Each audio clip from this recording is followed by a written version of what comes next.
Hello and welcome to episode 3 of the OVERTHUNK Podcast. I am Ricardo Vasquez Romero. Now, I've been procrastinating yesterday's episode. I was supposed to record it yesterday. I'm technically supposed to record it on Tuesday, but I procrastinated Tuesday and then procrastinated Wednesday. So here we are on Thursday recording this shit. And I really don't have too much to talk about. I mean, I do, but that's the reason. I think about stuff all week. That's all I do. Just think about stuff. It's like, oh, this would be a good idea to talk on the podcast. Oh, this is a good subject. But then I sit down and then I forget everything. So this is the reason why I kind of just freestyle it, kind of just sit down and speak and then see what comes out. That's the whole point of this. I mean, if it's interesting to you, good. And if it's not, then let me know. That's what I'm trying to find out. All right.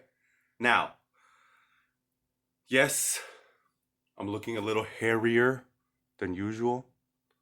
And no, I am not part wolf. Although, look, you see these knuckles? You guys remember that 1950s movie, like with the really bad CGI? Well, actually, no CGI. It was just like bad camera work. Let me comb them for you. And then they zoom in into the knuckles and he's barely turning into a werewolf. That's it right there. Look at that. Yep. Like it's perfectly outlined. Look at that. Anyways, yes, I'm hairy. Surprisingly, I'm not hairy on my back. I don't have any hair on my back. Although, like, right here, I'm not going to show you. I have a patch. Yeah, just a patch of hair. That's all it is. I'm not going to talk about anything else. That's it. We're not going to do lowbrow today. I mean, this show is going to get very lowbrow in the future, but not today. Today, so in these episodes, like the first episodes, you're definitely getting to know more of me. You're getting to know more of what I like, what I don't like, how I behave, how I react, how I say things, just me. And one of the things about me is that I love movies. I'm a very avid, like, moviegoer. I love that. Like, I love movies. I love immersing in movies. I believe that when you go to a movie theater, if you can do this, I know some people can't, but if you can do this and just immerse yourself in the movie, it's a very good escape. It takes you somewhere else. It makes you feel some type of way. I mean, obviously, if the movie's good. All movies don't do that. That's how which movies, can move you. But if a movie's great and it takes you through that emotional roller coaster, like I'm all about that. I'll cry, I'll get angry, I'll be scared. Scary movies, that is my stuff. I'm a person that enjoys getting scared. I really, really do. And here's the theory. Well, not the theory, but here's the mentality like behind getting scared for me. Um, Being scared, being afraid, feeling fear is like the reason why scary movies and places like Knott's Berry Farm or Not Scary Farm and Six Flags Horror Nights and Universal Studios Horror Nights, um, the reason why they're so great is because you go get to experience that fear without the real danger. Like you get to get a taste of what fear is without really ever being in danger, knowing that nothing really bad is going to happen. So that's what I enjoy. So when I go to the movies, like I immerse myself in the movie. Um,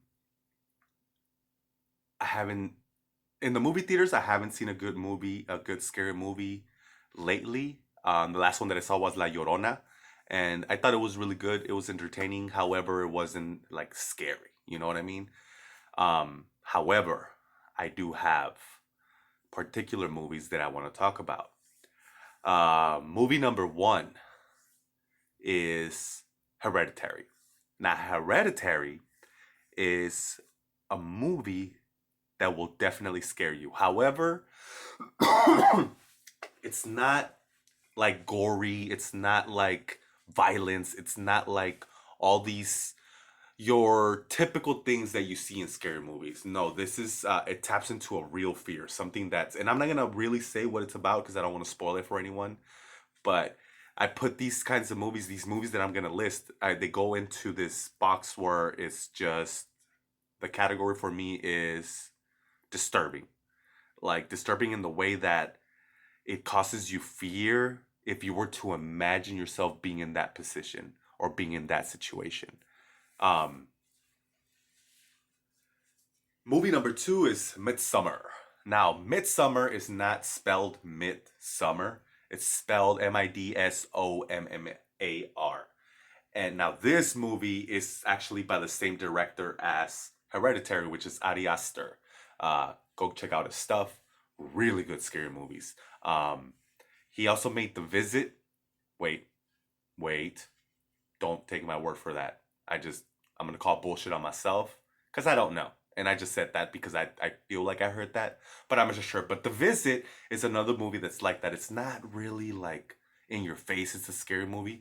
It's more like, you feel it, and it's a very creepy situation. If you guys don't remember what The Visit is, this is an old movie, so I don't care about this one. The Visit is when they go leave the grandkids with the grandparents, and the grandparents start acting weird. That one, that freaking, you know what I mean? Like freaking scene where they're like in the basement underneath the thing, and the grandma just like that was scary. Um, but anyways, Midsummer. Midsummer is it starts heavy. Um, the first 10-15 minutes, the subject matter is so heavy that it makes you feel some type of way. I'm not gonna explain heavy how, but I say though I use the word heavy because emotionally you feel what they're trying to make you feel according to how the protagonist is feeling. And the reason why the first 10-15 minutes is so important is because it really explains how this girl is taking the experience that she's going through while she's going through this very heavy thing that happened in the beginning. I'm being very vague. I don't want to spoil it. They're great movies. Please, well, please. I was about to say please go watch them, but I don't know why I'm doing that. um, Watch them if you're into scary movies. And the third movie, whoo, the third movie, three. The third movie is Suspiria. Suspiria is on Amazon Prime. By the way, Hereditary you can find on Amazon Prime too, and Midsummer you're gonna have to rent that. Um, so Suspiria though, Suspiria is a movie that is on Amazon Prime by Amazon Studios. Tilda Winston is in it. Uh, Something Dakota is in it. Uh, okay, well, Tilda Swinton, she is the Ice Queen from Chronicles of Narnia. You guys remember that movie? That's Tilda Swinton. And Constantine, she's Angel Gabriel. I don't know if you guys seen. That's a great movie, by the way, Constantine. Anyways, she's in the movie, which is great. She's a great actress. Um, the girl whose last name is Dakota is the lead girl from 50 Shades of Grey, or all the 50 Shades of Grey movie. That one girl, I forget her name, but that's her. And the movie again, disturbing. The first 30 seconds, it's divided into acts. It's really, really good. The first 30 minutes kind of sets the tone. But once things start happening, they start happening. And if you're not paying attention, you can get lost real quick. Again, I'm not going to spoil it for anyone. I'm not going to share anything, but these are must-see movies. Um, I think even in scary movies, there's great production and there's genius. So it's like when these movies can tap into that real fear, that fear that you feel deep inside, the fear that when you leave or when you're going somewhere you're thinking about, that's these kinds of movies. And I believe that is like in itself genius. When movies can do that, they can do genius. They're genius. Just how great movies can move you emotionally and like make you cry and feel sadness. I believe when they make you feel that type of fear, that's also genius. And I really, really enjoy that. Um, so yeah, that's my talk about Suspiria. I highly recommend it. By the way, The ending is very, very satisfying. Um, I literally just noticed that I was scratching, not my ass, but the side of my leg. And oh well, I didn't catch myself. It's on camera. You're gonna see it. I just showered. I think my skin is dry and I need some lotion. But yeah, those movies are kind of, it's been on my mind all week. So I think that's why I'm talking about it. I think I took up most of the freaking podcast talking about that movie, but watch it. Really, really good movie. Anyways, I have other things to talk about. Um, Now, bringing it back to the real world, I recently not I hired, but the company I work for hired a new employee, and it's an employee that I met. It's a person that I met early on in my career, um, and he's actually been, when you meet people. I haven't seen this person maybe in 13 years. So, when you meet someone and you have a memory of them and then they come back into your life for whatever reason, it's nice to see that person and see the same person in the way. You know what I mean? Obviously, people grow, but I'm talking about personality. Like, when they're really happy or like someone that laughs a lot, smiles a lot. I like to smile a lot.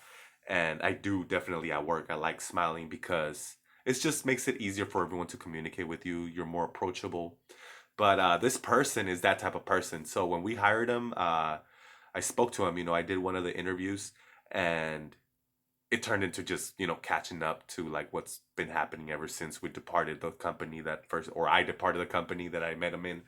But it's been really, really great. Really opens your eye as to like people that you meet early in your career, and then they come around and they see you and what you do now. He made some comments. I'm not gonna share it because I don't want to boast. I don't want to toot my own horn. But he was very, very kind in his words when he finds out where I'm at now, as far as my career and stuff like that. So yeah, just wanted to share with that with you guys. That's about all I have. I mean, I'm sure I can sit here and think, but I don't want to do that.